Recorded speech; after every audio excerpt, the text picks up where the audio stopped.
ഡൽഹി നിയമസഭാ തെരഞ്ഞെടുപ്പ് ഫെബ്രുവരി 5-ന് 70 മണ്ഡലങ്ങളിൽ ഒറ്റഘട്ടമായാണ് തെരഞ്ഞെടുപ്പ്. വോട്ടെണ്ണൽ ഫെബ്രുവരി 8-ന്. തെരഞ്ഞെടുപ്പുമായി ബന്ധപ്പെട്ട് ക്രമക്കേടുകൾ തെരഞ്ഞെടുപ്പ് കമ്മീഷൻ തള്ളി. വോട്ടിംഗ് മെഷീനിൽ ഉൾപ്പെടെ ക്രമക്കേട് പ്രായോഗികമല്ലെന്ന് മുഖ്യ തെരഞ്ഞെടുപ്പ് കമ്മീഷണർ രാജീവ് കുമാർ അറിയിച്ചു. രാജ്യതലസ്ഥാനത്ത് 70 മണ്ഡലങ്ങളിലേക്കായി ഒറ്റഘട്ടമായാണ് തെരഞ്ഞെടുപ്പ്. ഫെബ്രുവരി 5-ന് വോട്ടിംഗ് നടക്കും. വോട്ടെണ്ണൽ ഫെബ്രുവരി 8-ന്. ജനുവരി 17 വരെ നാമനിർദ്ദേശ പത്രിക സമർപ്പിക്കാം. ജനുവരി 18-നാണ് സൂക്ഷ്മ പരിശോധന. 20-നാണ് നാമനിർദ്ദേശ പത്രിക സമർപ്പിക്കാനുള്ള അവസാന തീയതി. ആകെ 13,033 ബൂത്തുകളാണ് സജ്ജീകരിച്ചിട്ടുള്ളത്. എല്ലാ ബൂത്തുകളിലും ക്യാമറ സംവിധാനമുണ്ടാകുമെന്നും മുഖ്യ തെരഞ്ഞെടുപ്പ് കമ്മീഷണർ രാജീവ് കുമാർ അറിയിച്ചു. തെരഞ്ഞെടുപ്പ് അട്ടിമറിയുമായി ബന്ധപ്പെട്ട ആരോപണങ്ങളെല്ലാം കമ്മീഷൻ തള്ളി. തെരഞ്ഞെടുപ്പുകളെല്ലാം സുതാര്യമാണെന്നും വോട്ടിംഗ് മെഷീനിലെ ക്രമക്കേട് കോടതി തള്ളിയതാണെന്നും മുഖ്യ തെരഞ്ഞെടുപ്പ് കമ്മീഷണർ വ്യക്തമാക്കി.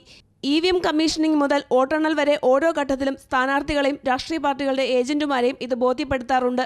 The campaign is regulated. Political parties also become equally responsible and sensitive and responsive to the need.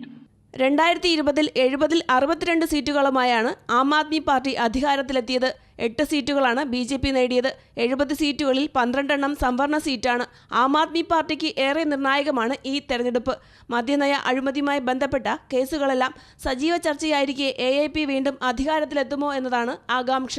അഴിമതി ആരോപണം BJP ശക്തമായ പ്രചാരണ ആയുധമാക്കുമ്പോൾ ജനകീയ പ്രഖ്യാപനങ്ങളിലൂടെ 3-ാം തവണയും അധികാരത്തിലെത്താനാകുമെന്ന കണക്കുകൂട്ടലാണ് AAP.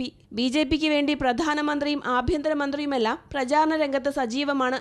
ഡൽഹി നിയമസഭാ തെരഞ്ഞെടുപ്പിനൊപ്പം ഉത്തർപ്രദേശിലെ മിൽക്കിപൂർ, തമിഴ്നാട്ടിലെ ഈറോഡ് ഈസ്റ്റ് നിയമസഭാ സീറ്റുകളിലേക്കുള്ള ഉപതെരഞ്ഞെടുപ്പ് നടക്കും. അമൃത ന്യൂസ്, ന്യൂഡൽഹി.